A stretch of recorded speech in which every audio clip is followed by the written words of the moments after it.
we're talking about the latest in trends, technologies, and innovations happening across the healthcare and media spaces. I'm Amanda Preto. In today's episode, we're sitting down with our leads from Audience Intelligence to give you a sneak peek into the coming Media Vitals consumer-facing research. That's how we're going to share with you how to understand for healthcare brands how to deliver effective communications that will ultimately deliver better outcomes. So if you're feeling those end of summer blues, don't, because over here at CMI Media Group, the end of summer means the launch of new Media Vitals consumer and HCP research. Let's talk a little bit more about that.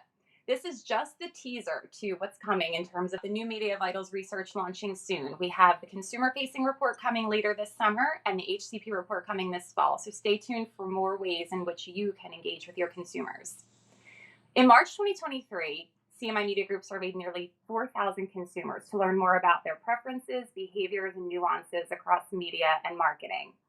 One key finding from that research was a theme around inclusive media and how there are external forces shaping individual healthcare journeys. So now we know how health brands need to consider the complexities of their audiences and understand what's influencing their decisions. Things like culture, gender, values, location, insurance, personal and historical experiences, and even more. So in the coming weeks, we'll be sharing a deeper dive. But today, I'm really excited to bring to you our audience intelligence leads so we can share with you ways in which HCPs and patients can better engage with life sciences companies. Let's get started. All right, so we are here with Chelsea Coughlin, who is one of the leads on our market intelligence team. So happy to have you here, Chelsea. So let's kick off. Talk to us about how CMI Media Group, and in particular our audience intelligence pillar, approaches how our clients can better understand their audiences. Thanks, Amanda. So on our market intelligence side, we have the proprietary consumer information, as you mentioned, Media Vitals. It's a syndicated survey that goes out yearly that covers different disease areas. So that includes diabetes, anxiety, depression, a lot of cardiac conditions, COPD, schizophrenia, among many others. And what we're able to identify with this survey is media usage, so understanding what sources they go to from when they were first diagnosed to where they look today. In addition, habits and thoughts on approaching their condition and even their relationship with their doctor.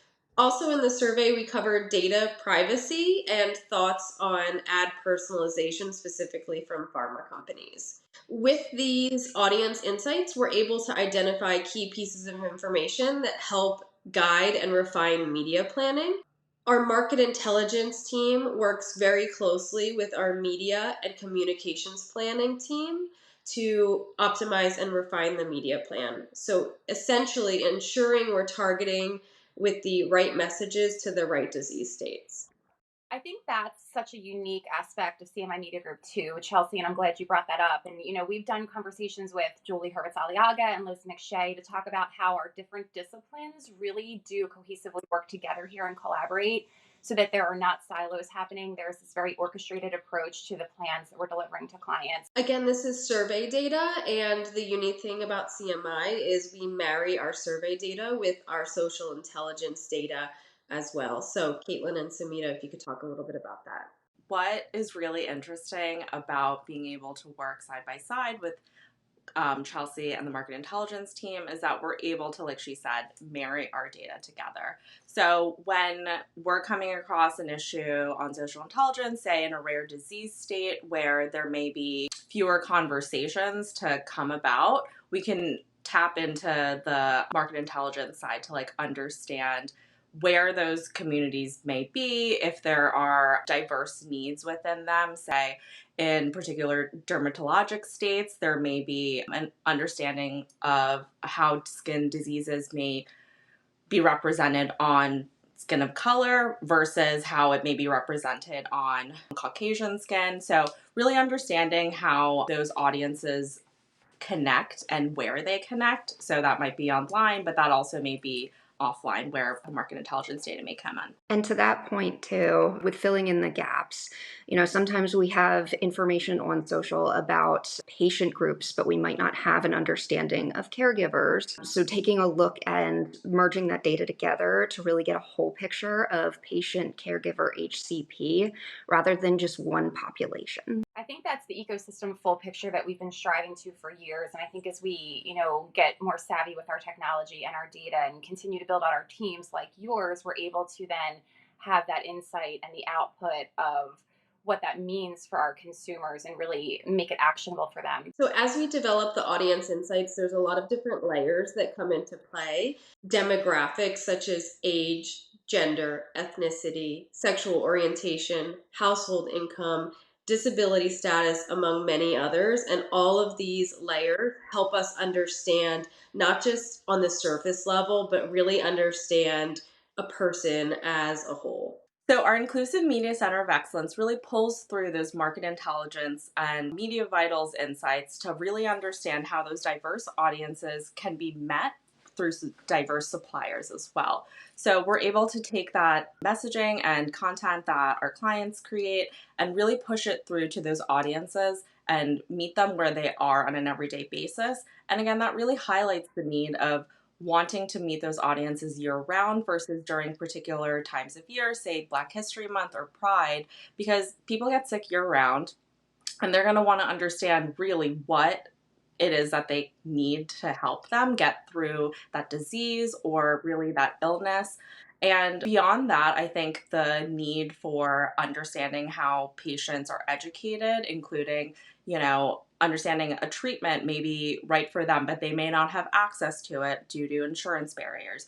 Or maybe they don't fully understand how to advocate for themselves at those HCP interactions. That's where our clients can come in to really foster that relationship and build that trust to not only have them understand that this treatment is right for you, but like our company is behind you through this journey.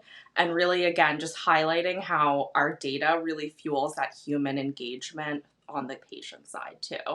And we really see this on social as well. Patients are constantly asking for more diversity. They're asking for diversity in the advertising they're seeing.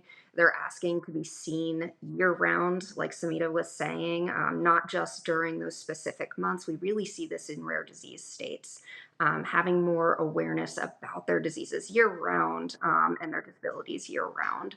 So it is being asked for from patients and caregivers. And just to chime in again, understanding personalization preferences is really key. For example, for women with depression, there really is a need for personalization. So again, reiterating that don't just advertise during Mental Health Awareness Month, year round. It's really great. Thanks for those insights, team. And Katelyn, you started to tee up what you're seeing as one of our social intelligence leads on social channels. Besides diversity, what are individuals looking for from life sciences and healthcare brands on social? Yeah, so one of the great things about the internet is that we literally have education at our fingertips. We can find out anything about brands, we can find out anything about mechanisms of action. And on social, we're seeing that patients, caregivers, even HCPs are asking for more education, more information around brands. They want to know more about the diseases that they have. These are very well educated populations, and they are asking to know more about the FDA approval process. They want to know what drugs have to go through in order to go through phase 1, phase 2, phase 3 trials. So it's very important to give the patients and the caregivers this education that they are craving. It allows them to make more informed decisions about the brands that they are consuming.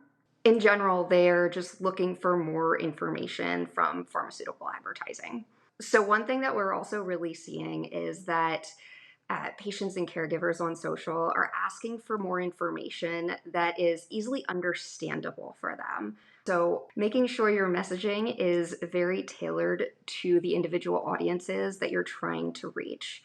So using the right jargon for patients versus caregivers versus HCPs. It seems like such a fundamental approach and something that marketers think about, but still have to really have an awareness about. Is it is not a blanket message. We are talking about, again, an entire ecosystem of healthcare audiences here. And so not only your messaging, but your approach and the channel usage, et cetera, there has to be an awareness of how you're getting to that person and what you are delivering to them. Exactly. And, we do see patients frequently going to blogs, forums, different social media sites asking, hey, I have this symptom. Do you happen to know what this might be? Hey, I'm on this medication. Could you tell me more about it? What is your experiences with this? So they are craving that education, that information.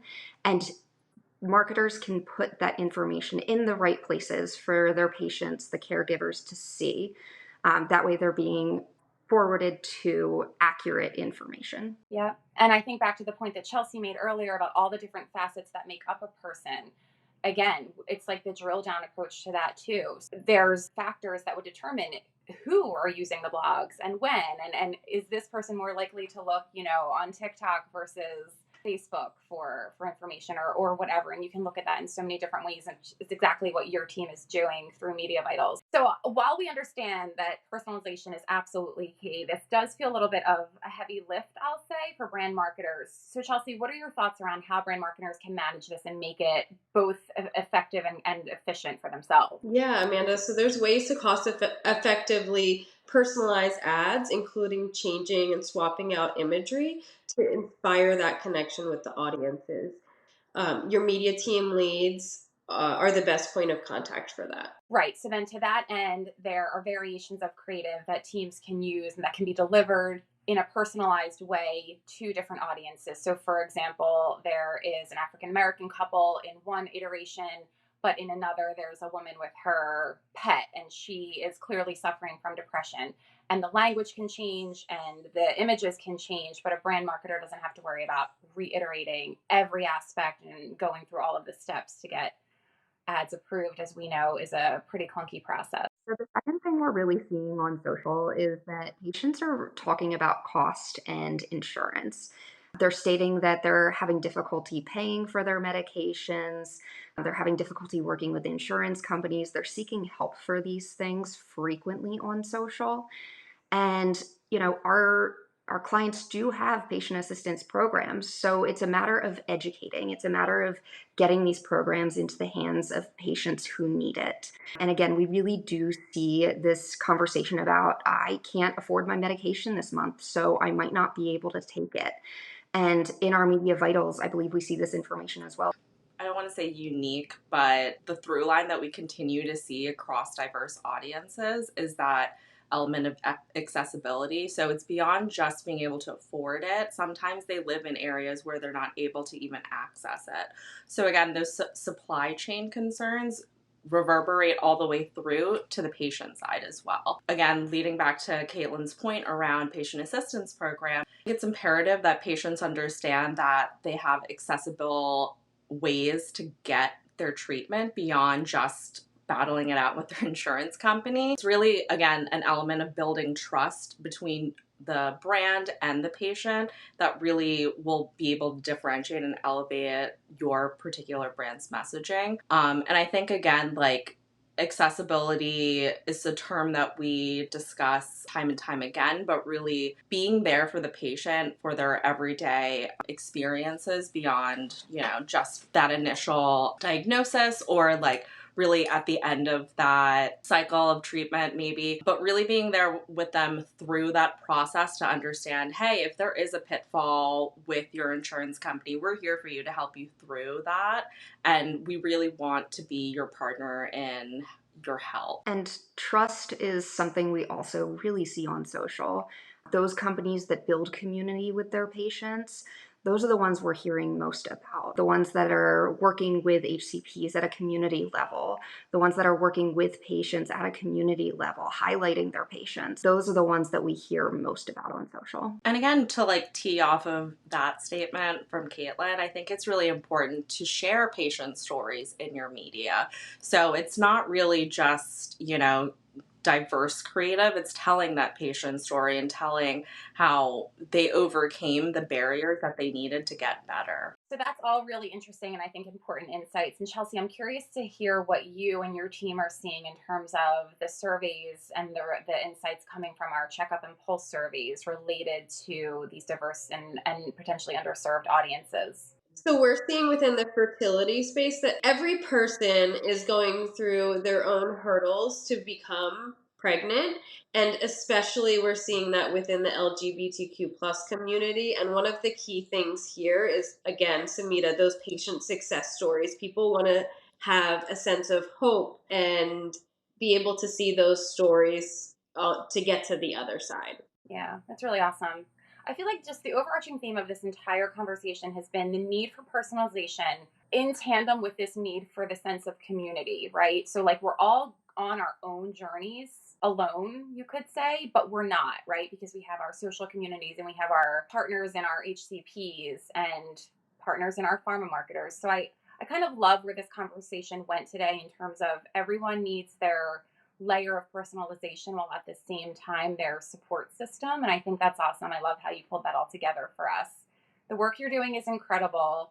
Thank you so much to our audience intelligence team and your specific pillars and areas of discipline for everything you've shared today.